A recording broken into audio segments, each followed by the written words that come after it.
Assalamualaikum. Mengenai pembaruan kebijakan YouTube, di sini ada beberapa pembaruan kebijakan yang telah dirubah. Artinya pembaruan kebijakan ini ya pastinya itu berkaitan dengan peraturan terbaru tentunya, karena kebijakan ya sama saja dengan peraturan begitu. Di tahun 2023 ini ada beberapa kebijakan atau pembaruan peraturan yang telah dibuat oleh YouTube itu sendiri. Di sini tertera pembaruannya ketika kita masuk ke situs desktop atau tampilan desktop di HP kita atau di PC atau di komputer begitu, maka akan muncul yang namanya pembaruan. Nah, di sini teman-teman, yang paling kena pada pembaruan kali ini adalah tertuju pada kenanya ini saat mengajukan konten kita itu untuk dimonetisasi seperti itu. Artinya ketika kita ingin mengajukan permohonan untuk monetisasi, yang pertama itu lebih ketat. Kemudian ketika kita ingin mengajukan monetisasi kembali, itu agak lebih berat, agak lebih lama. Nah, di sini kita akan bahas secara tuntas teman-teman ya. Memang saya sudah jarang membahas tentang YouTube, kali ini saya bahas kembali. Bagi teman-teman yang sudah tahu informasi ini ya bisa silahkan tinggalkan video ini. Bagi yang belum silahkan simak sampai selesai. Atau ingin menonton kembali supaya lebih paham tidak apa-apa. Oke, lanjut. Pembaruan kebijakan. Kami memperbaharui kebijakan permohonan ulang program partner YouTube dan memperpanjang mode dijeda untuk langganan channel Anda. Nah, bisa teman-teman lihat di sini. Kemudian selanjutnya kita klik di bagian pelajari lebih lanjut. Kita klik, maka muncul halaman seperti ini. Nah, pembaruan kebijakan YouTube. Artikel ini merangkum perubahan terkini dan sebelumnya yang dibuat untuk kebijakan YouTube, guna mengetahui pembaruan lain yang relevan untuk kreator YouTube. Nah, di sini kita fokus pada bagian yang namanya pembaruan. Oke, pembaruan yang pertama kita fokus Mei 2023. Pembaruan pada kebijakan terkait gangguan pola makan. Pada 18 April 2023, kebijakan terkait gangguan pola makan telah diperbaharui untuk lebih melindungi komunitas YouTube dari konten sensitif yang dapat menimbulkan risiko bagi beberapa pengguna. Kami sekarang dapat menghapus konten yang dapat ditiru, konten yang dikenai pembatasan usia. Tanpa lama-lama di sini saya simpulkan saja teman-teman, ketika ada konten-konten yang memang khususnya di bagian bidang makanan atau mukbang atau ya segala jenisnya lah teman-teman ya, segala jenis konten yang berbentuk makanan, apabila konten tersebut terlalu ekstrim bisa dikenakan pembatasan usia. Ketika pembatasan usia dikenakan, bisa saja iklan yang tampil di video itu ya tidak sebanyak pada konten atau video yang memang ya tidak terkena pembatasan usia, kurang lebih seperti itu. Itu yang pertama.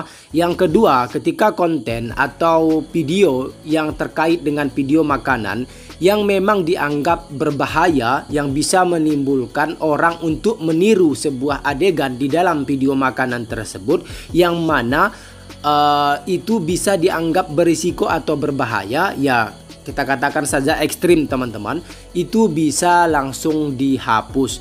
Nah, di sini ada namanya konten sensitif yang menimbulkan risiko bagi beberapa pengguna. Oke, konten dikenai pembatasan usia dan menampilkan panel referensi krisis pada video dengan topik gangguan pola makan atau tindakan menyakiti diri sendiri. Artinya, pada video-video jenis makanan misalnya seperti mukbang dan lain sebagainya, ketika ada video seperti itu yang ada tujuannya menyakiti diri sendiri, misalnya memakan cabai itu sampai 50 kilo kemudian atau memandikan cabai, kurang lebih seperti itu ya, maka bisa dikenakan konten yang namanya konten konten penghapusan lah, kurang lebih seperti itu teman-teman. Saya rasa kalian sudah agak paham ya. Oke, kita masuk di bagian yang kedua. Nah, ini yang kedua, kebijakan produk dan fitur.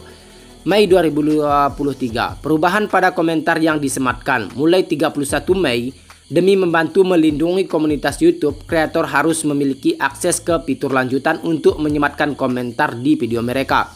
Kemampuan kreator untuk melepaskan sematan komentar tidak akan terpengaruh dan komentar yang telah disematkan akan tetap dipertahankan. Nah, bagi teman-teman yang sudah atau yang bisa menyematkan komentar di bagian video-videonya, ya bisa nanti menyetujui atau langsung nanti ada fitur pembaruan dari YouTube.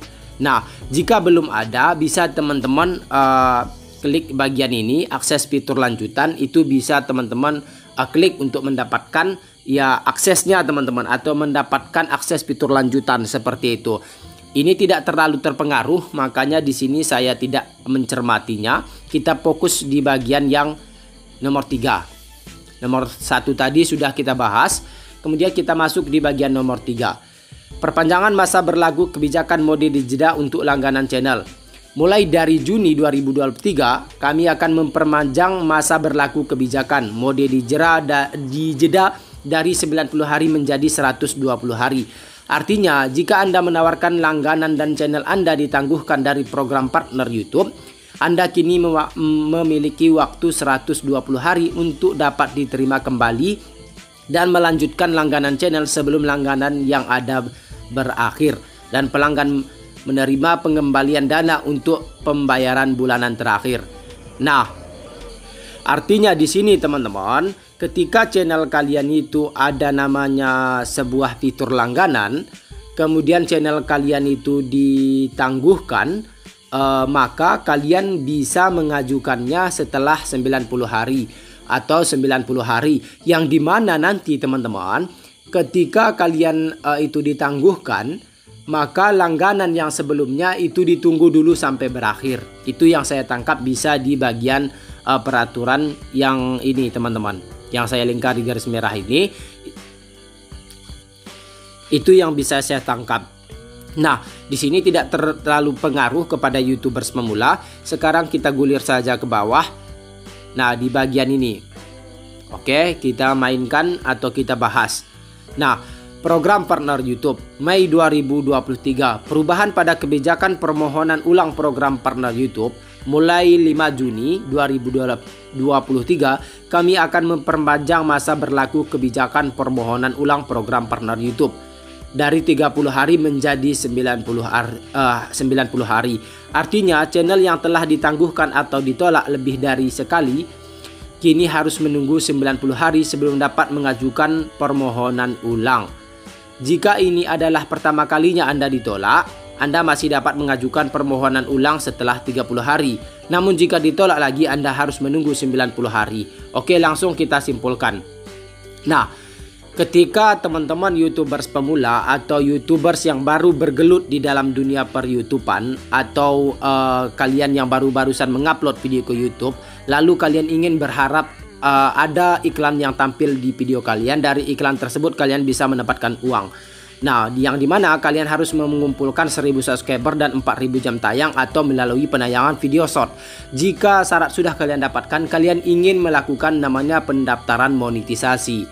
Nah, permasalahannya di sini, ketika kalian sudah mencapai syarat tersebut lalu kalian mengajukan monetisasi, pada saat itu konten kalian atau video kalian akan diseleksi, akan dilihat atau ditinjau secara manual. Maka dengan sungguh-sungguh mereka akan melihat apakah konten tersebut layak atau tidak dimonetisasi. Jika dinyatakan tidak layak, misalnya istilahnya ada konten berulang, kemudian konten sensitif, konten berbahaya atau konten berisiko di dalam sebuah channel kalian itu, maka otomatis channel tersebut tidak bisa diterima.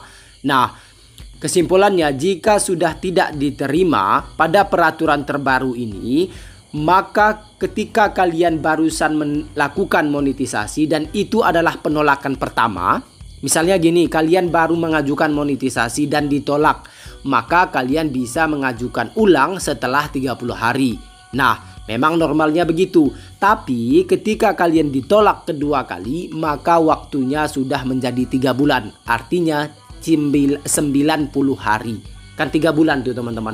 Kalau dulu tidak, kalau misalnya ditolak ya diajukan lagi, ditolak diajukan lagi dalam waktu yang sama. Sekarang sudah berbeda teman-teman. Itu perubahan yang sekarang ini yang menurut saya agak memang lebih mencolok ya, terutama di bagian pengajuan monetisasi dan saya tandai tadi di bagian konten makanan. Itu teman-teman ya. Maka di sini nanti perubahan sebelumnya bisa juga kalian baca. Namun kita membahas tentang perubahan peraturan terbaru. Nah, jadi bagi teman-teman, pastikan konten kalian tersebut itu memang ya betul-betul lah supaya nanti kalian bisa diterima. Mungkin segini aja dulu informasi tentang kebijakan pembaruan atau peraturan baru YouTube. Semoga bisa bermanfaat. Jika ada yang belum jelas silahkan berkomentar di bawah video ini. Saya Udo Farno. Assalamualaikum.